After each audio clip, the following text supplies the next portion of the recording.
Eh bien écoutez, on va commencer la session. On va écouter bienvenue à notre session Kinect en moins de 10 minutes. Donc moi je me présente, je suis Nicolas Calvi, je suis consultant senior et expert en technologie et nuit. Je suis aussi MVP Hardware Interaction Design and Development, dit IDAD pour les intimes. Et je vais faire la session donc, avec mes collègues. Donc Vincent Guigui, expert technologique NUI, Natural User Interface à Octo Technologies et fondateur du Kinect Genius Bar, la communauté des développeurs. Et Johanna Rose, donc je suis designer industriel et d'interaction. Je suis de la société Wigwa, mais je suis aussi MVP Hardware Interaction Design and Development. C'est l'ancien nom du groupe Surface, la table Surface.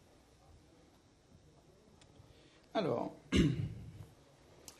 donc, dans cette session qui s'appelle donc Kinect en moins de 10 minutes, ce qu'on va essayer de vous transmettre, c'est de prendre 5 exemples de 5 fonctionnalités donc, du SDK Kinect et de vous montrer leur implémentation en moins de 10 minutes. Alors, donc ça va aller un peu vite, je vous le dis, il faut un petit peu s'accrocher, on va essayer d'être le plus clair possible.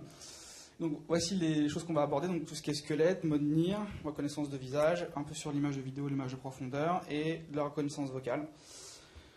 Et on va commencer, je pense que si vous êtes prêts. Alors, du coup, Kinect, comment ça marche?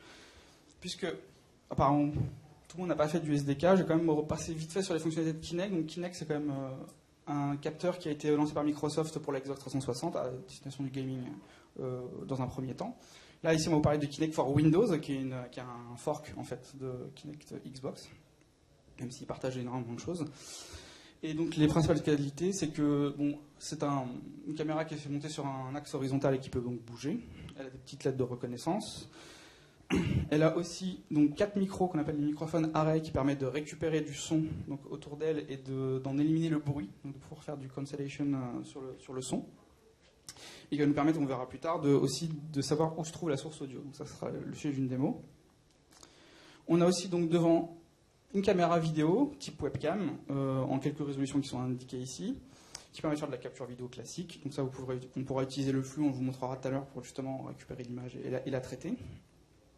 Mais la grosse révolution, c'est surtout capter en fait l'image de profondeur. Donc Kinect projette une grille infrarouge devant elle. Un autre capteur récupère cette grille et est capable de savoir qu'un point par rapport à elle est à telle distance. Ça va de à peu près de 40 cm en fonction des modes jusqu'à 4 mètres environ. Donc on verra ça aussi un petit peu en détail après. Et donc, qui n'est pas vraiment un capteur en soi, mais plutôt une fonctionnalité du SDK, qui est la capture du squelette, c'est-à-dire que la Kinect, grâce à tous ces capteurs, est capable de savoir où est une personne et d'en extraire ce qu'on appelle les bones, donc les différents points de mouvement d'une personne. Ce que va montrer justement Vincent par la suite. Donc je vais te laisser faire des démos. Impeccable. Il faut être clair. Hein, très clair. Ouais. Donc le squelette, comme l'a dit Nicolas, le SDK, donc c'est pas le capteur hardware, mais c'est vraiment le SDK, donc la partie logicielle faite sur le PC, qui va détecter, je suis le PC numéro 3 a priori, qui va permettre de détecter et de reconnaître un squelette. Même plus qu'un squelette, ça va reconnaître 2 squelettes détaillés et 4 centres de gravité pour 4 autres personnes qui seraient dans le champ de vision. Donc c'est 6 personnes reconnues, dont 2 avec un squelette détaillé. Quand on dit détaillé, ça faut un peu modérer, ça reconnaît 20 points particuliers du corps humain, ses articulations. Donc ça s'arrête au poignet, il n'y a pas les doigts pour l'instant. Tu es sur le 3 ? Je suis sur le 3 a priori. 4, allez, hop. D'accord. Soyons fous. Ah, c'est bien. Visual Studio, c'est génial. Plus que démo, une démo. Voilà, ça c'est fait. On a des petits challenges pour caser des démos sympas. Donc voilà, je vais vous montrer comment on code ça rapidement. Donc le squelette est reconnu, on peut même voir plusieurs personnes. Et si une troisième personne s'incruste, s'il y a assez de place dans le champ de vision, je ne serai qu'une patate a priori, s'il me voit.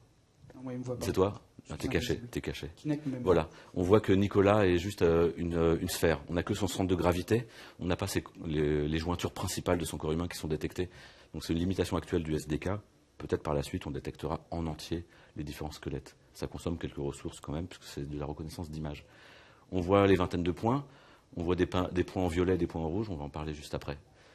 Donc voilà, comme les coordonnées sont déterminées en 3D, on peut déterminer une vue profondeur. Donc si vous avancez les mains vers l'avant, on voit que la vue d'en bas, enfin la vue qui est en bas, qui représente la vue d'en haut, et la vue de côté, nous donne bien un profil et une vue. Donc on pourrait même se dire, je tourne autour du squelette et j'ai les différentes coordonnées. Donc les points en violet sont très intéressants. On va en parler tout de suite. Donc une solution normale Visual Studio, il faut installer le SDK Kinect qui est disponible sur le site Microsoft gratuitement. Ça marche aussi avec Visual Studio Express, donc la version gratuite de Visual Studio. Donc très facilement et gratuitement, vous pouvez développer des applications Kinect. Donc une référence au Microsoft Kinect SDK. Qui a déjà fait du C#? Voilà, très bien. Donc je ne vais pas parler du détail de WPF et du pattern MVVM. On va imaginer que c'est un acquis, mais ce n'est pas obligatoire pour travailler. Donc après avoir référencé l'assembly et le namespace Kinect, on a un objet, Kinect Sensor, qui va nous permettre de gérer les Kinect. Parce que oui, on peut brancher plusieurs Kinect simultanément sur un ordinateur. Un seul sera capable de faire la détection de squelettes, pour des raisons de ressources. Et donc voilà, premier truc à faire, on s'abonne, on dit Kinect Sensor, dis-moi dès qu'il se passe quelque chose au niveau du Kinect, est-ce qu'un nouveau Kinect est branché, débranché? Comme ça, on peut imaginer une application qui démarre et le Kinect est branché a posteriori, ou est débranché, rebranché. Donc la première chose à faire, c'est s'abonner sur cet événement Status Change, qui nous dira un Kinect a été branché ou débranché. Une fois qu'on a trouvé un Kinect, on peut parcourir cette collection de Kinect, si on a plusieurs. On prend celui qui est connecté, on le stocke dans une variable Kinect Sensor pour le plaisir, et ensuite on va l'initialiser. Donc rien n'est magique, il faut prévenir le SDK de ce qu'on veut faire. Là on dit Sensor active le skeleton stream. Donc c'est comme du streaming, en temps réel on va recevoir les événements qui vont nous dire le squelette a évolué, il a bougé, les coordonnées de ses jointures, de ses articulations ont bougé. Donc on active le flux et on s'abonne à l'événement Skeleton Frame Ready qui va nous dire au moins 30 fois par seconde les nouvelles coordonnées du squelette, du ou des squelettes. Donc l'événement a un argument, E, qui ne contient pas beaucoup de paramètres, juste Open Skeleton Frame. Ça va nous ouvrir le flux en détail pour cette frame, donc pour le snapshot qui a été fait de Johanna, par exemple. Et on va pouvoir extraire de ce snapshot les différents squelettes. On va les mettre dans un buffer. Actuellement, le buffer est maxé, est limité à 6 squelettes, comme je vous ai dit tout à l'heure, pour des raisons de limitation du SDK actuel. On remplit un buffer et on remplit avec les données des squelettes disponibles. Maintenant, on a plusieurs squelettes. On va essayer de les dessiner. J'avance un petit peu. Donc, on va dessiner plusieurs squelettes. On peut parcourir les squelettes, vérifier leur état. Un squelette, on a les bone orientation, on va en parler. On a les joints, on a le tracking ID, le tracking state. Tracking state, qu'est-ce que c'est? Ça va nous dire le squelette n'est pas traqué, donc c'est un squelette vide, il n'y a personne à cet endroit-là. On a juste la position globale, c'est le centre de gravité, placé au niveau de l'estomac. Et traqué, ça veut dire qu'on a la position détaillée du squelette, des éléments du squelette. Ouais, donc ce qui est important à préciser, c'est que le SDK va vous renvoyer systématiquement 6 squelettes. On a 6 squelettes à tous les coups, peut-être des squelettes vides. Voilà. Vous en renvoyez 6, donc c'est justement ce statut qui vous permet de savoir s'il était traqué ou pas. Donc la première chose à faire, c'est de dire si mon squelette est traqué, ou si plutôt il n'est pas traqué, c'est ce cas-là. On peut commencer à dessiner, donc on peut récupérer le skeleton position, donc la coordonnée en 3D. Ces coordonnées en 3D, c'est pas en termes de pixels, c'est en termes d'unités de mesure métriques. Donc on a en mètres, on sait que Johanna est à 2,50 m de l'écran et qu'elle se trouve par rapport au Kinect un peu plus à 3 cm sur le côté, elle n'est pas bien en face par exemple. Donc on a ces coordonnées-là par rapport au Kinect et par rapport à la distance. Et une fois qu'on a ces coordonnées, il faut essayer de les dessiner sur un écran. Un écran, on va dire on a du 640-480 pour de la basse résolution. Il faut essayer de placer ces coordonnées métriques en coordonnées spatiales. Le Kinect fournit une API pour ça, justement, pour convertir des coordonnées spatiales en coordonnées métriques via la classe Coordinate Mapper, qui contient pas mal de fonctions, on les verra au fur et à mesure, pour mapper par exemple un flux couleur sur un flux de profondeur, puisqu'ils n'ont pas la même résolution, pour mapper la profondeur sur le squelette, pour mapper le squelette sur un flux couleur, ou au moins sur une frame type bitmap. Donc c'est ce qu'on va utiliser, justement, on va dire Coordinate Mapper, map les points du squelette sur un flux profondeur. C'est une certaine résolution. Ça nous donne après des pixels. On va dire, voilà, sur une image 640-480, Johanna est exactement à cette position, à vos souhaits. Et après, on a ce point, on peut le redessiner assez facilement sur une image.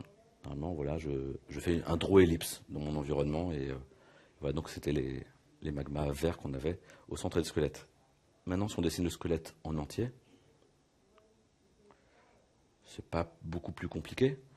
La nouvelle version du SDK nous fournit ce qu'on appelle les bone orientation. C'est-à-dire on a les coordonnées de chaque élément du corps humain et aussi l'angle d'un os par rapport à l'os précédent.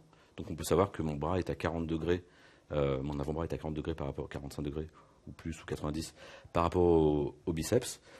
Et ce bone orientation contient la paire d'articulations qui définissent ce bras, cet avant-bras, le poignet et le coude. Du coup, si je veux dessiner un squelette, j'ai juste à parcourir tous les bones et récupérer le début de l'os et la fin de l'os pour faire les jointures, pour dessiner une ligne représentant ce squelette. Donc je peux dessiner un os. L'os, il peut être traqué ou pas traqué. C'était les points en violet. Si Johanna mettait les mains dans le dos, le Kinect ne verrait pas les mains et il dirait je vais inférer, je vais deviner la position de ses mains par rapport à leur position précédente. Donc au bout d'un moment, il va dire je ne sais pas où elles sont, je vais les mettre n'importe où. Il peut dire qu'il est sûr qu'elles ne sont pas là, mais il va pouvoir dire bon, elles sont plus ou moins dans le dos, donc ils vont apparaître en violet. C'est ce qu'on a vu tout à l'heure, et on fera dans la démo d'après. On verra que même ses pieds, si elle est trop proche, ça sort du champ de vision du Kinect, et les points seront inférés, et seront mis en bas, parce que c'est des pieds, heureusement. Mais parfois, on a un squelette très contorsionniste à l'écran. Donc la jointure, l'os, a des positions, toujours en centimètres, à convertir via le coordinate mapper, et on a son nom qui apparaît. Donc c'est très bien. On dessine et on est content. Bon, on va faire la démo juste pour voir le flux en live et les limites. Donc voilà, on voit ton corps en entier, génial, tous les points sont rouges. Mets tes mains dans ton dos, Johanna, s'il te plaît. Voilà. On voit que le bras gauche, il est censé être visible, mais il n'est pas visible, en fait, les points sont masqués.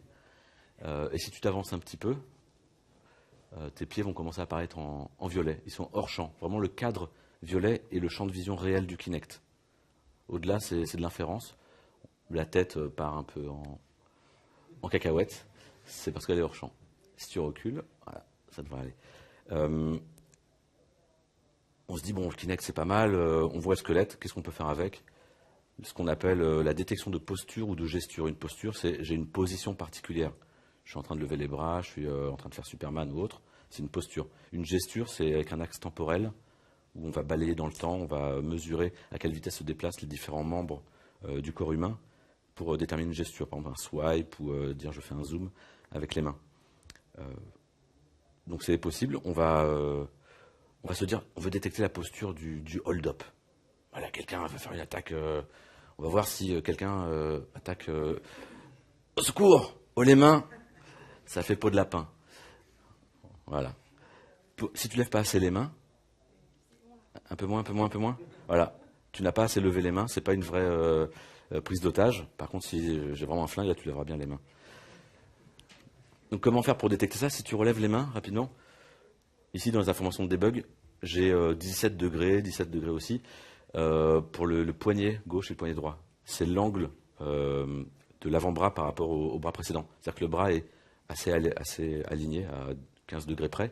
Si elle faisait du 90 degrés, maintenant j'affiche même plus le debug en dessous d'une certaine limite, mais au-delà de 30 degrés, je dis, bon, elle est plus en train de lever les mains. Donc, voilà. Comment on fait ça? C'est très simple. Search posture, donc à chaque fois, 30 fois par seconde, quand on a la frame contenant les squelettes, on va chercher, en l'occurrence, comme on a plusieurs squelettes, je vais me concentrer sur le squelette au premier plan, celui qui a la position Z la plus proche, donc la plus petite. Donc voilà, avec une lampe d'expression, j'ordonne tous les squelettes par position, par profondeur, et je garde le premier, donc celui qui a la position la plus courte, donc celui qui est le plus proche de l'écran. Donc si Nicolas se mettait derrière Johanna, il levait les mains, il ne serait pas pris en compte. Bon, c'est pas grave. Et une fois que je récupère le... Je ne vais pas montrer mon écran, je vais plutôt cliquer sur le... voilà, je peux récupérer la jointure pour le squelette principal, pour le poignet droit, le poignet gauche et la tête. Et après, on n'a plus qu'à comparer les positions de ces différents éléments les uns par rapport aux autres. Toujours remettre dans un référentiel, évidemment, si on veut comparer par rapport à des pixels, mais vous mettre en centimètres. On cherche une posture humaine. On va parler en termes de centimètres ou en taille relative par rapport à la taille globale du corps. Un enfant ne pourra pas dire j'ai ma main à 10 cm au-dessus de ma tête. S'il est tout petit, ce sera moins de 10 cm. Donc là, on vérifie que le poignet est à plus de 10 cm au-dessus de la tête. On peut vérifier aussi que la main est bien au-dessus de la tête et pas devant, même si en termes de hauteur, ma main serait au-dessus. Elle n'est pas bien au-dessus de ma tête. Donc ça, c'est avec la profondeur. Et le dernier, c'est le quaternion. Pour ceux qui ont fait de la 3D, par exemple, le quaternion, c'est une description d'angle en 3 dimensions. Donc on a le quaternion qui dit l'angle de mon bras par rapport au reste de mon corps. Et ben avec tout ça, on mesure les angles, on mesure les distances et on se dit la posture est correcte ou pas correcte. Et on peut ensuite déclencher un événement particulier. Voilà. L'élément suivant. Oui. Donc, la première chose qu'on va vous montrer, c'est une fonctionnalité du Kinect for Windows. Tout à fait. Qui n'existe pas que le Kinect for Xbox, et qui est le mode Near. Mode Near, qui veut dire proche en français.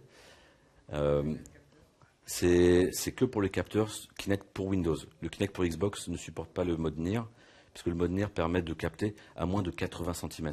Le Kinect pour Xbox ne détecte rien en dessous de 80 cm. Donc on pourrait se dire, ça me détecte un peu plus. Et le Kinect pour Windows est aussi un peu plus costaud en termes de performance. Donc ces fonctions-là ne marcheront pas avec un Kinect pour Windows. Petit aparté, Microsoft n'autorise pas le développement d'applications professionnelles et commerciales avec un Kinect pour Xbox. Il faut utiliser un Kinect pour Windows pour un déploiement grand public. Donc voilà. Activer le mode Near, on va se dire c'est compliqué. C'est un mode particulier qui va détecter, pourquoi pas que le haut du corps. On est proche du Kinect, nos jambes sont sous le bureau. Il faut capter que le haut du corps. Et là, le Kinect, il avait du mal quand on ne voyait plus les pieds déjà. Donc le mode Near, attention, préparez-vous. En 3 étapes. Je dis au flux profondeur, ton range de capture, c'est Near. Ce n'est pas le mode par défaut, c'est le mode Near. Maintenant, on dit au skeleton stream de fonctionner, donc d'être activé en mode Near. Et ensuite, on dit au skeleton stream, toujours donc la partie de détection squelette, ton mode de détection, ce n'est plus le mode default qui va détecter un corps humain entier, mais le mode seated, qui va dire je veux détecter uniquement quelqu'un assis ou quelqu'un dont on ne voit pas le bas du corps. Donc ce mode Near, démo rapide, après il n'y a rien d'autre sur le mode Near, après c'est à vous de compléter avec la détection de squelette. Donc là je te vois en entier, t'approches pas trop quand même, on sait jamais. Tu es trop loin, on voit pas ta tête, ça marche pas. Tu es trop près, pardon. Non, recule un tout petit peu. Voilà. Le mode Near, mode seated, ne détecte que les épaules et les bras et la tête. Le bas du corps n'est pas important. Effectivement, pour une pose assise, ou quelqu'un qui veut juste interagir avec les bras, on s'en fiche de ses pieds, autant passer directement par le mode seated. Et qui marcherait à plus courte distance. Si le Kinect était orienté un peu plus vers le haut, tu serais capté à courte distance. Sinon, la détection de posture est toujours la même pour ce genre de choses. Voilà. C'est en effet très compliqué les modes Near. 3 lignes très complexes. Donc, nouveauté de Kinect, la détection pour le visage. Donc, ce qu'on appelle le face tracking, détection de visage. Alors attention, ce n'est pas la détection, la reconnaissance de visage. Ça ne va pas reconnaître un Fabrice, d'un Mathieu ou d'un Thomas ou d'un Nicolas. Ça va plutôt dire il y a un visage, il est face à la caméra et on va pouvoir avoir quelques caractéristiques propres à ce visage. Savoir, pas où il regarde parce qu'on n'a pas les yeux, mais au moins savoir comment est le visage. Donc la petite différence par rapport au skeleton stream, pour la reconnaissance du visage, ça se base beaucoup sur la couleur, donc sur la peau et sur le flux couleur. Donc on active le color stream, donc c'est un élément du Kinect. On active le mode deep stream pour dire je me mets en mode courte distance pour le flux de profondeur. Le skeleton stream toujours en mode seated, on l'active. Et au lieu de dire je m'abonne à l'événement, je veux recevoir une frame pour le squelette, là il y a un événement qui s'appelle All Frame Ready. C'est quand la frame couleur, la frame profondeur et la frame squelette sont disponibles, quand les 3 sont disponibles, on reçoit un événement unique qui nous envoie ces 3 frames. Et ces 3 frames pourront être envoyés au face tracking.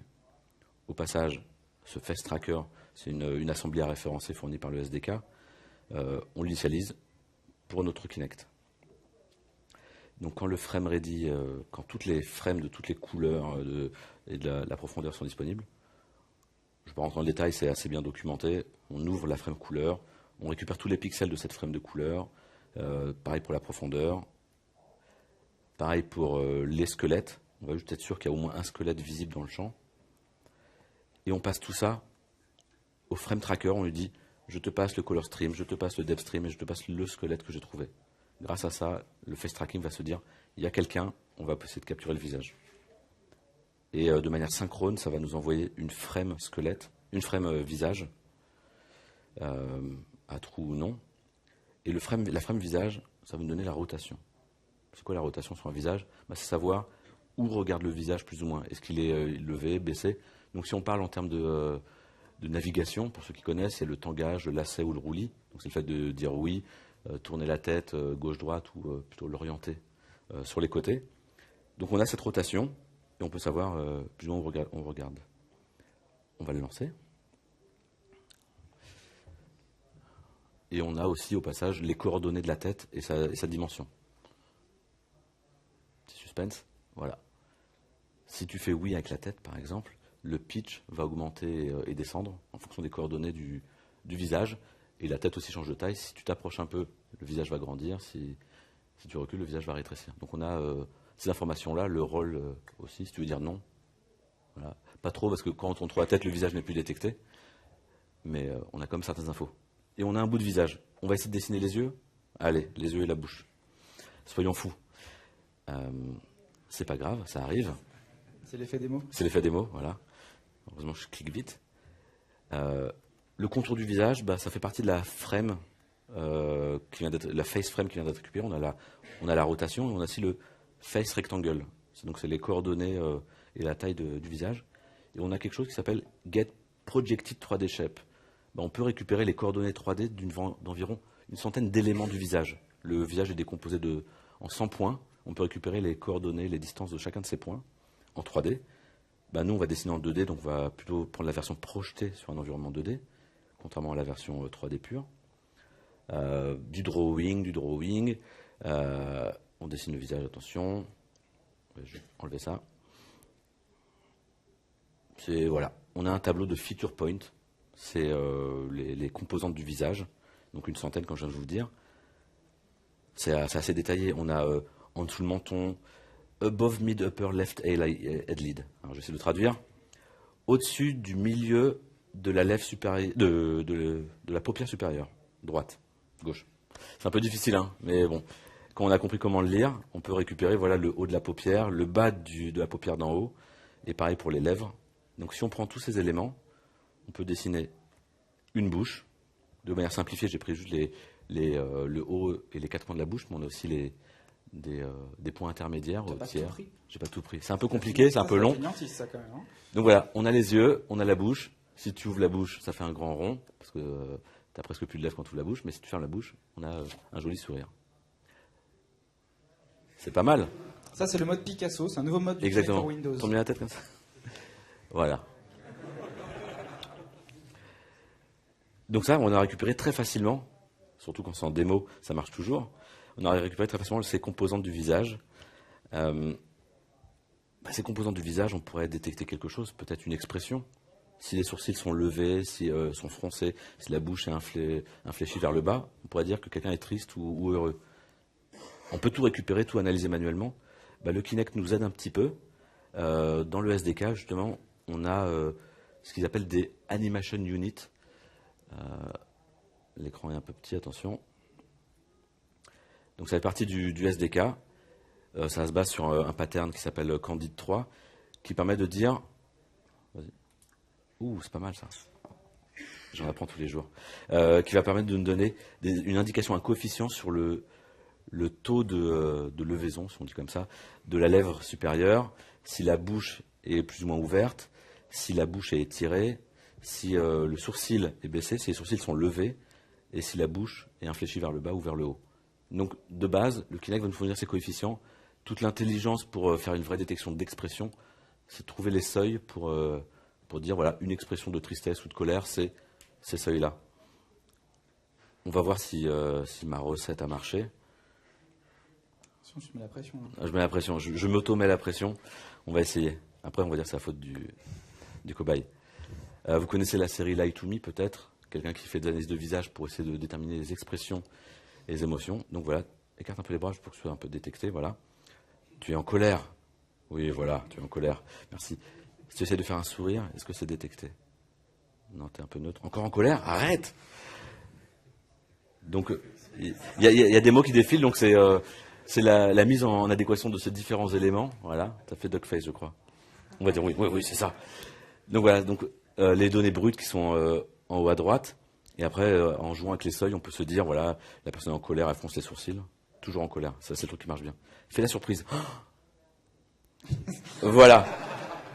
Tu ne t'y attendais pas. Mais on voit de temps en temps surprise qui défile ou joie. Mais si le comportement n'est pas assez détecté assez longtemps, ça passe sur autre chose.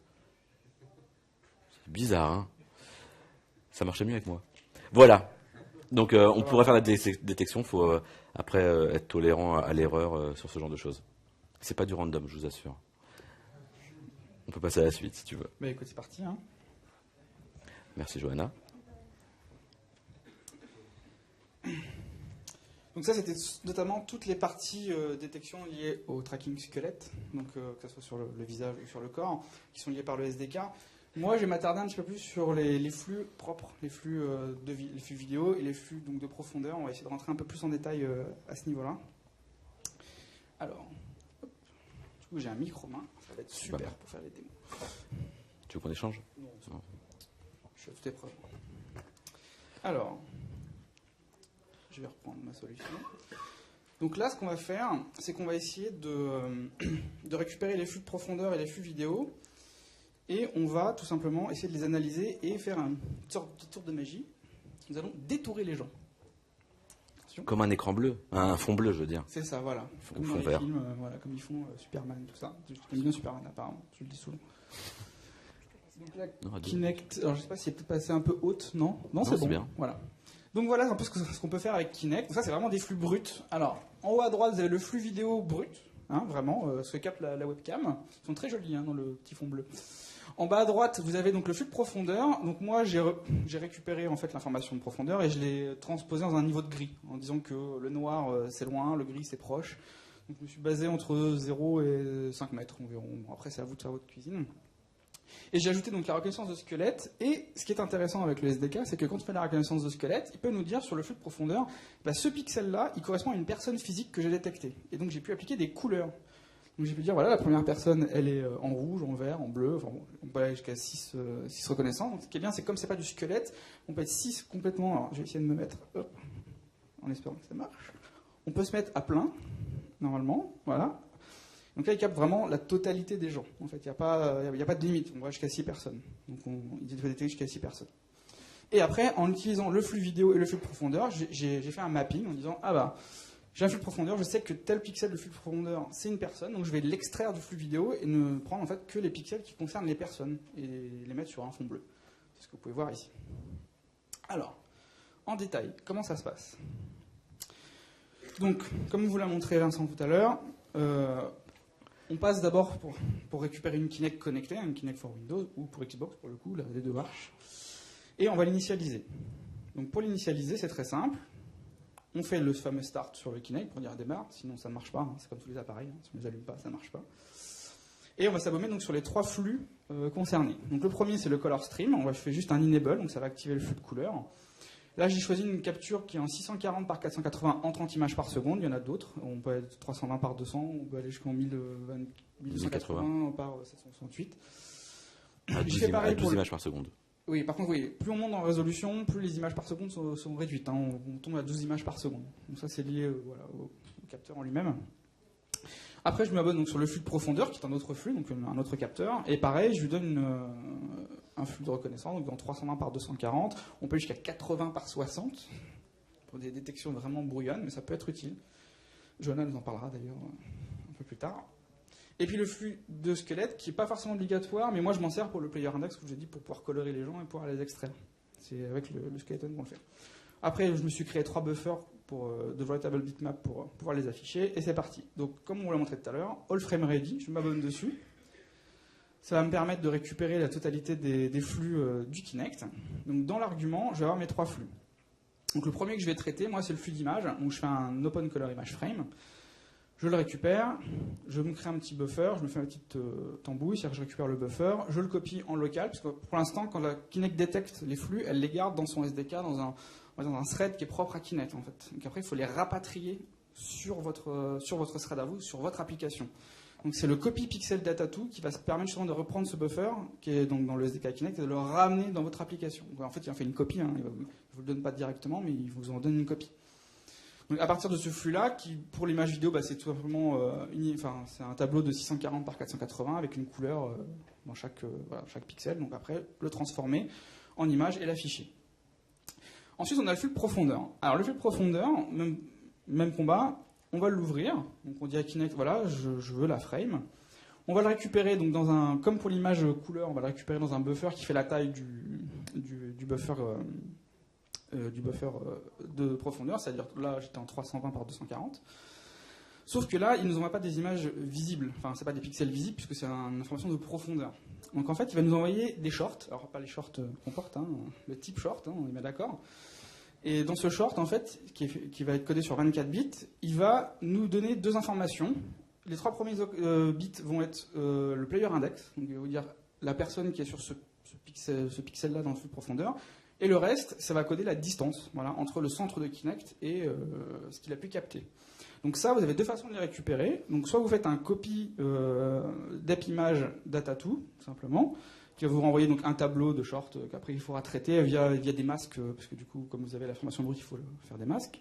Sauf que depuis quelques temps, depuis la version 1.5 du SDK, ils ont eu la gentillesse de nous faire une fonction qui s'appelle copyDepImagePixelData2, et qui va nous renvoyer un tableau de dep image pixel qui est en fait une structure qui déjà sépare le player index de la distance. En fait. Donc ça n'a pas besoin de faire les masques de saisie ou ce genre de choses, vous les avez déjà directement. Donc après, vous n'avez plus qu'à les parcourir et vous les avez déjà parsés en fait.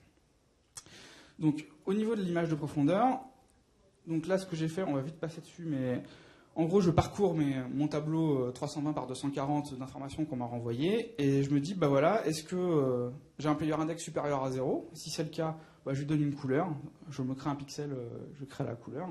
Si par contre c'est pas un player index est inférieur est égal à 0, en fait c'est que c'est pas un joueur et du coup là je me suis fait ma petite fonction qui fait un ratio entre 0 et 5 mètres sur un niveau de grille. Voilà, pour pouvoir faire la transformation au niveau de grille.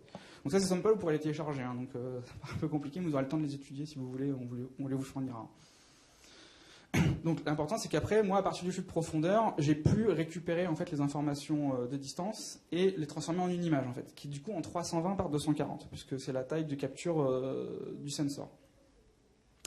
Donc là, on a nos deux images, en fait qui sont affichées en haut à droite et en bas à droite. Maintenant, je vais essayer d'extraire tout simplement les personnes qui sont à l'intérieur. Alors, c'est là que ça devient un peu plus compliqué, il va falloir être un peu attentif. Donc, je me suis fait une fonction, qui va me dire, voilà, je vais créer. Alors, la problématique, en fait, c'est qu'on a d'un côté une image vidéo qui fait 640 par 480, et de l'autre côté une image de profondeur qui fait 320 par 240. Donc là, problème, c'est que je ne peux pas faire un mapping 1 pour 1, puisque le pixel ne correspond pas forcément à l'image vidéo. Donc en fait, ce qu'il faudrait faire, c'est se dire, voilà, l'image de profondeur, elle va finalement se situer à peu près au centre de mon image vidéo. En gros, si on va refaire le test là avec nos chers cobayes. Vous allez voir qu'en fait, si jamais on regarde l'image de profondeur et l'image vidéo, vous allez voir qu'il y a de l'information qui manque en fait dans l'image de profondeur. Alors, est-ce que ça se lance ? Voilà. Donc par exemple, voilà. Donc là, Vincent lève la main. Vous voyez que sur l'image de profondeur, la main, elle arrive bien en haut, alors que sur l'image vidéo, elle ne touche pas encore le haut de l'image. Je ne sais pas si vous voyez exactement ce que je veux dire. Donc vous voyez, c'est lié donc aux résolutions de capture, puisqu'il y en a une qui capture en plus haute résolution que l'autre. Donc le champ, le champ de vision de l'image de profondeur et le champ de vision de l'image visuelle, ça m'amuse, hein, n'est pas exactement le même. Donc en gros, on se trouve à peu près au centre de l'image vidéo avec l'image de capture. Sachant que plus vos résolutions seront discordantes, plus vous aurez à gérer ce problème-là. Donc, on pourrait le faire à la main, essayer de trouver une correspondance, voir un petit peu comment on pourrait faire pour mapper tout ça, mais heureusement, Microsoft nous a épargné ce travail, puisque donc, sur le sensor, vous avez la classe Coordinate Mapper, qu'on vous a un petit peu montré tout à l'heure, et donc elle possède une fonction qui s'appelle Map Color Frame to Depth Frame. En fait, on va lui donner deux informations, puis elle va vous dire, voilà, je vais vous mapper moi-même les informations, comme ça vous n'aurez pas besoin de le faire vous-même. Donc en gros, ce qu'on va faire, c'est qu'on va se créer un buffer qui est de la taille de l'image vidéo, c'est-à-dire le plus grand buffer, en fait, donc l'image vidéo. Donc là, j'ai fait donc, un tableau de 640 par 480, qui est un tableau de depth image point, donc qui va représenter un point de mapping. Et en passant par cette fonction, je lui donne le format de capture vidéo qui est ici, mon format de capture d'image de profondeur, je lui donne les données brutes d'image de profondeur, et lui va me remplir en fait mon tableau, tout simplement, pour mapper l'information. Donc on va avoir, au milieu du tableau, on va avoir tout le mapping de points qui va se faire, et tout autour vous aurez 0 en fait, puisque l'image de profondeur étant plus petite, vous aurez du 0 tout autour, quoi. Mais il vous a fait déjà ce mapping. Donc après, ce qui est facile, c'est qu'une fois qu'on a ce mapping, on le parcourt, donc notre tableau de 640 par 480, et là, on teste juste, comme on l'a mappé, on teste juste si le pixel que je suis en train de parcourir qui correspond à l'image vidéo, est-ce qu'il a déjà une information de profondeur? S'il en a une, est-ce qu'il a un player index? C'est ce que je fais ici. Je vérifie qu'il a bien un player index. Et s'il a un player index, je prends le pixel, tout simplement, qui correspond à ce joueur. Ce qui me permet de détourer en fait complètement la personne. Donc en parcourant les deux flux, on arrive à faire un mapping et à extraire l'image de profondeur. Donc c'est une opération qui se fait facilement quand on a compris le concept. Après, il y a des choses un peu plus compliquées, si vous changez vraiment des résolutions complètement discordantes, si vous faites des mappings un peu complexes, là, il faut rajouter un peu d'intelligence, mais globalement, ça se fait assez rapidement. Donc ces données brutes que vous avez récupérées, vous pouvez les traiter soit avec les fonctions du SDK, ou après vous les intégrez dans des algorithmes pour, par exemple, scanner une pièce. Vous pouvez faire pas mal de choses. Après, à vous de voir comment vous pouvez traiter l'information. C'est ça qui est important, c'est un flux de profondeur, à quoi il vous sert, un flux vidéo, à quoi il vous sert. Tout simplement. Donc après, à vous de traiter l'information comme vous l'entendez. Alors, moi je vais aller sur une partie aussi qui m'intéresse beaucoup avec Kinect et où on en parle assez peu, qui est la reconnaissance vocale en fait. La reconnaissance vocale, c'est un peu le parent pauvre de Kinect, ça existe, mais on n'en parle pas beaucoup. C'est dommage pour une reconnaissance vocale. Pour la voix, ouais, c'est dommage. Donc là, je vais essayer de vous faire un petit tour d'horizon de ce qu'on peut faire avec. Alors, ce qui est important à voir avec la reconnaissance vocale avec Kinect, c'est qu'il y a en fait deux SDK. En fait, il faut bien comprendre. Il y a le SDK Kinect qui va servir donc à récupérer tous les flux qui se trouvent sur le Kinect au niveau des micros, mais aussi il faut s'associer avec Microsoft Speech, qui est le SDK, la plateforme de reconnaissance vocale de Microsoft, à ne pas confondre avec System Speech, pour ceux qui ont déjà fait un petit peu, en fait, qui est un fork de Microsoft Speech, mais qui font la même chose, qui utilisent à peu près le même moteur basique, mais qui ont un peu des variantes. Kinect utilise Microsoft Speech, ça c'est très important.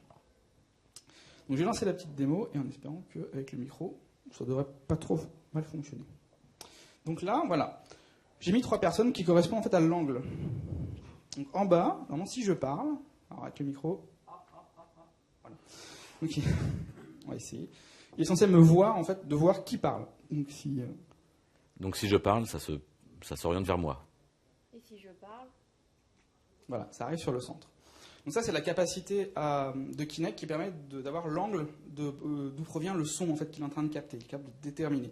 Ça c'est grâce aux 4 micros, donc 2 de chaque côté, il fait toute une soupe avec les flux qu'il récupère, il arrive à déterminer l'angle. Alors oui, il y a des sortes de messages qui apparaissent, parce que j'ai activé une reconnaissance vocale dessus, avec Microsoft Speech. Donc j'ai dit, voilà, si on fait un Kinect Note, donc on a c'est peut-être le micro qui... Kinect Note. Voilà, j'ai lancé le bloc-notes. Merci. Ça vous sauve la vie de tous les jours, ça. Donc, on peut associer aussi plusieurs autres commandes. Si je fais Kinect fichier, alors après il faut qu'il se détecte. Alors, attends, je vais vérifier les correspondances. Donc, ce que j'affiche ici, là, c'est le taux de confiance en fait, parce que quand il détecte, ils disent qu'il est confiant ou pas dans sa détection. Donc voilà. Donc si je fais Kinect fichier, Kinect fichier. Là, j'ai pas d'apprentissage dessus. Voilà, j'arrive à lancer l'explorateur et normalement, j'en ai un dernier. Kinect Internet. Kinect Internet. Bon, lui, il veut pas. C'est dommage. Faut essayer. Vas-y, essaye, toi. Kinect Internet. Voilà. Tu as fait quelque chose. J'ai fait quelque chose. C'est dommage. On n'a pas la page qui apparaît. Justement, puisque tu arrives mieux que moi, je t'enlève l'autorisation. Kinect Internet. Eh ben non. Voilà, donc il dit détection de Kinect. Ah non, en plus, il n'y a même pas de Kinect Internet. Kinect Internet. Ça, il t'aime plus. Il m'aime plus, carrément. C'est pas mal. Kinect Note. Ah, voilà. Donc là, il vous met détection de Kinect Note, mais la personne n'a pas les droits. Donc là, j'ai couplé la reconnaissance vocale avec l'angle de détection de la personne. Donc je lui ai retiré les droits. Voilà. T'avais pas qu'à me faire un problème à début. Mais c'est vrai que c'est parasité par l'écho de la salle. Oui, alors, voilà. Après, il y a de l'apprentissage aussi à faire sur le moteur. Là, j'en ai pas. Donc du coup, en plus, il y a plusieurs voix différentes. Donc en même temps, c'est un peu difficile. Mais bon. Alors, comment ça marche? Eh bien, comme à l'habitude, on va initialiser déjà son Kinect. Ça, c'est, on va dire, la constante. Voilà. Donc, on va initialiser Kinect. Alors, on le démarre déjà, Kinect, toujours pareil, sinon ça ne marche pas. Kinect, il a une propriété qui s'appelle audio source et qui va être l'ensemble des informations qu'il va pouvoir vous fournir à propos de l'audio, tout simplement. C'est une source audio. Cette source, vous allez pouvoir la paramétrer. Alors là, je vous laisserai regarder la documentation MSDN. C'est très subtil.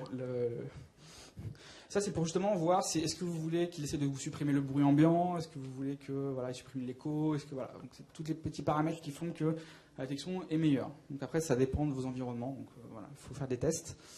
Donc une fois que vous avez donné un petit peu comment vous voulez que la détection se fasse, et ben vous la démarrez tout simplement sur votre audio source, vous dites start, et à partir de là, Kinect va capter le son en fait et va vous donner l'angle de provenance du son. Pour pouvoir voir où se trouve la personne, il y a simplement à se mettre sur l'événement Sound Source Angle Change, et il va vous dire à chaque fois qu'il trouve un angle de détection, il va vous l'indiquer. Donc dans l'argument ici, il va vous donner deux informations intéressantes, qui est le confidence level. Donc comme c'est de la détection, il est plus ou moins confiant dans ce qu'il est en train de vous dire. Donc c'est un peu comme la météo, voilà, c'est l'indice de confiance. Donc là, si moi j'ai mis 0,2, donc s'il est à 20% environ, je considère qu'il est à peu près fiable. Comme la météo, pareil. Comme la météo, voilà, exactement. À 20% d'erreur. Et après, il vous donne un angle qui va se trouver entre moins 50 degrés et 50 degrés, sachant que le 0 degré étant la perpendiculaire par rapport au centre de Kinect. Donc il va vous donner et après, en fonction donc, de ces informations-là, j'active ou pas les choses graphiques que vous avez vues dans l'application. Donc là, au niveau de la détection de l'angle, c'est assez simple en fait. C'est quelque chose c'est une donnée assez brute. Maintenant, moi, ce qui va m'intéresser, c'est que je vais essayer de lui ajouter donc le moteur de reconnaissance vocale. Donc là, on va passer sur la partie Microsoft Speech, qui est fournie avec le SDK Kinect. Quand vous installez Kinect, le SDK il vous fournit aussi l'interface Microsoft Speech. Donc la première chose à faire, c'est d'installer le pack de langue. Ça paraît bête, mais si vous voulez une détection en serbo-croate, il va falloir installer le pack de langue serbo-croate. Donc, à ce niveau-là, c'est très simple. Alors, par défaut, c'est anglais, normalement. On s'en douterait.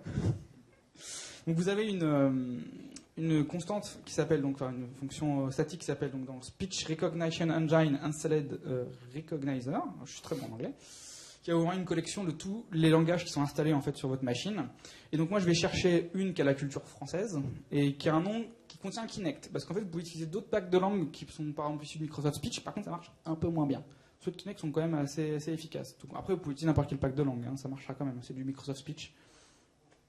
Donc une fois qu'on a récupéré le pack de langue, on va se créer un moteur en fait de reconnaissance vocale et on va lui passer donc la langue en question pour qu'il sache.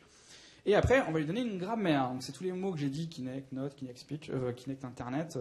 Donc ça, comment ça marche? Donc déjà, on va créer un lexique. Donc en gros, c'est moi tous mes mots à moi que je voudrais détecter. Donc je lui dis, voilà, je vais me faire des choix donc, qui seront fichiers, notes et Internet. Alors, vous voyez que vous l'écrivez en tout texte. Si vraiment c'est des mots qu'il ne connaît pas, qui ne sont pas présents dans la langue, vous pouvez l'écrire aussi en sémantique.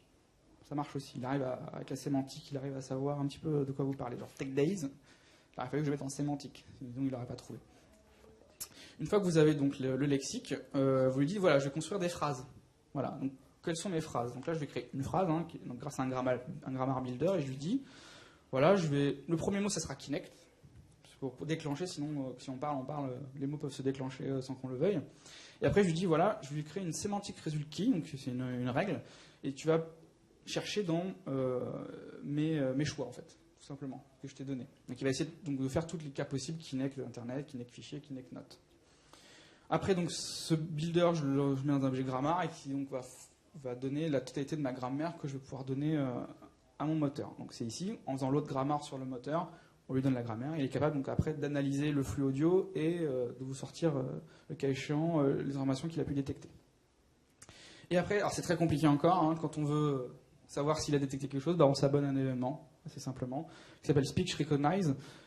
Et donc, sur cet événement, tout simplement, il va vous mettre dans un argument la même chose qu'à peu près pour l'angle, c'est-à-dire le résultat, la confidence. Donc, c'est vraiment comme la météo, hein, je me disais, hein, est-ce qu'il est confiant ou pas dans le résultat.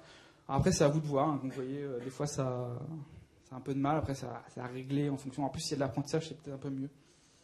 Et après, vous avez simplement un résultat texte. Et là, on va retrouver exactement les noms que vous avez spécifiés dans votre grammaire. Donc, vous n'avez plus qu'à faire un case. Et bon, là, je lance les tâches derrière qui sont associées, quoi.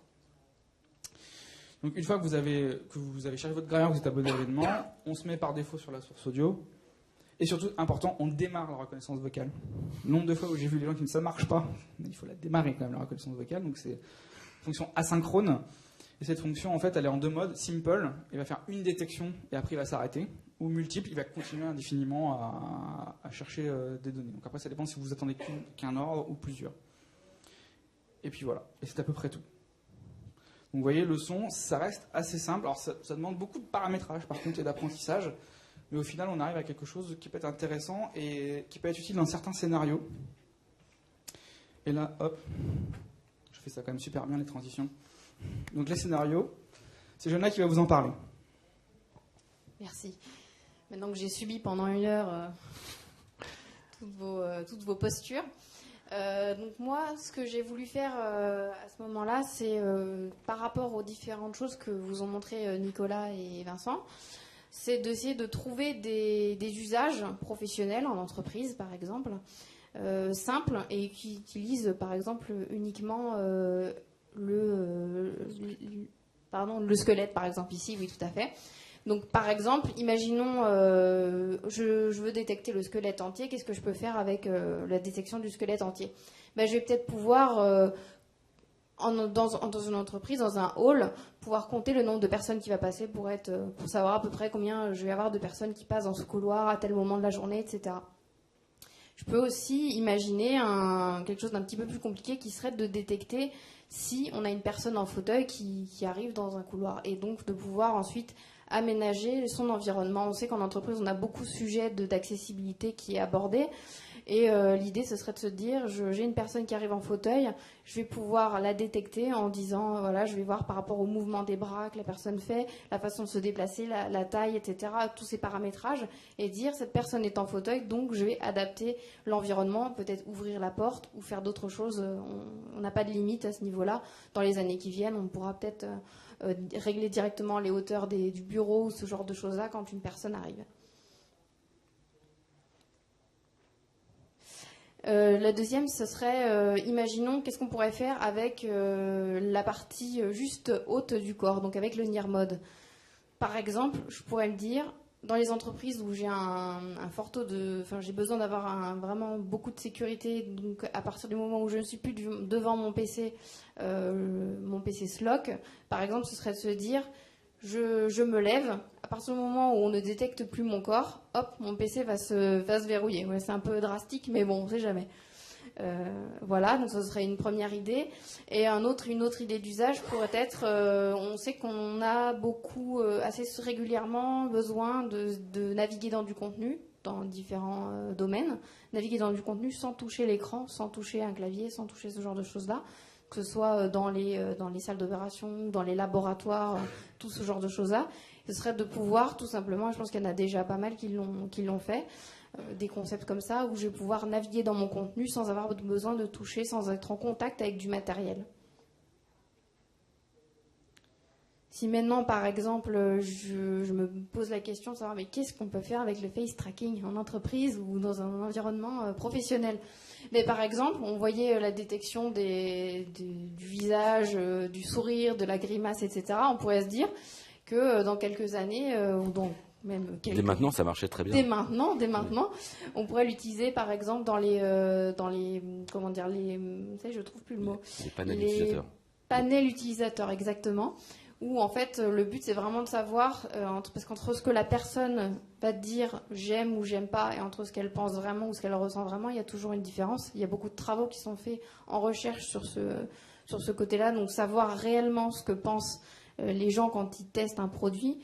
L'idée ce serait de coupler ça avec d'autres choses qui ont été faites et de se dire avec Kinect je vais pouvoir en plus détecter les émotions de ces personnes qui sont en train de goûter les produits pour avoir une information supplémentaire. On peut imaginer aussi une personne qui est en train de tester un jeu, est-ce qu'elle fait de la grimace, est-ce qu'elle est contente, est-ce qu'elle n'est pas contente, est-ce qu'elle rigole. Toutes ces choses-là, ça peut vraiment permettre d'améliorer ensuite tous les produits en fait, qu'on va faire. Et aussi, un dernier usage en entreprise que je trouvais plutôt marrant, en fait. Je m'imaginais, souvent, on reçoit, quand on est dans des grandes entreprises, beaucoup de mails qui nous disent attention, à la fin du mois, il faut changer, il faut aller à la cellule badge parce qu'il faut changer votre badge, ce genre de choses-là. Il y a souvent ce genre d'informations. Ce serait de se dire, je passe dans un couloir et en fait, mon visage est capté et va être posé sur un corps un peu drôle, et en fait de voir son corps avec sa tête, en fait un corps avec sa tête en train de partir en courant avec écrit allez vite chercher votre nouveau badge ou ce genre de choses, et trouver en fait un moyen plus ludique de faire en sorte que les employés fassent des actions qui sont pas forcément super drôles toujours et qu'ils oublient de faire. Voilà. Et au niveau de l'image de profondeur, je me suis creusé la tête là quand même. Donc je trouvais que c'est ce qu'on aurait pu faire. Je ne sais pas si ça fonctionnera en nickel actuellement, mais imaginons dans quelques temps on pourrait faire ça. Par exemple, dans la sécurité des lieux qui vont être un peu sensibles, on détecte les objets qui sont autour, et au lieu d'avoir une alarme liée à chaque objet, on va se dire dès qu'un objet va être déplacé ou disparaît, on va déclencher une alarme en fait, rien qu'avec cette détection des objets qui sont autour. Et la deuxième chose, ce serait en réunion de communication, de marketing, ce genre de réunion-là, on parle souvent d'un produit, d'une maquette, on sort des choses, on les montre, etc. Ce serait de se dire, je sors un objet, je vais le montrer à la caméra, etc. Et automatiquement, ça va prendre l'objet et l'intégrer, par exemple, dans un rayon, dans une vitrine, ce genre de choses, pour vraiment construire la discussion du marketing et de la communication qui est toujours autour du visuel, autour de ces choses-là, en fait. Donc voilà, pour les usages, je vais laisser Fabrice. Du coup, je ne sais pas si... On l'a déjà présenté, mais on le redit. Le Kinect Genius Bar, donc la communauté des développeurs Kinect. Il y a des démos sur le stand 63, donc vous me laissez un peu le temps de revenir sur le stand et de boire un verre d'eau. Et je pourrais vous faire des démos plus avancées sur les possibilités de Kinect, des démos qui ont été montrées ou d'autres, notamment l'interconnectivité entre, pourquoi pas, une page web et Kinect, pourquoi pas faire des sites Kinect compliant ou Kinect compatibles. Donc voilà, des démos. Donc voilà nos blogs. Nos blogs, et on mettra sur nos blogs respectifs les liens vers les exemples qu'on a montrés, donc en téléchargement. Ce sera peut-être sur Codeplex ou autre, mais ça sera là. Ça sera accessible. Et les vidéos seront disponibles, comme on l'a dit, à partir du 18 mars. C'est ça. Novembre, c'est un peu tard. Novembre, ça fait un peu tard. Merci de nous avoir suivis.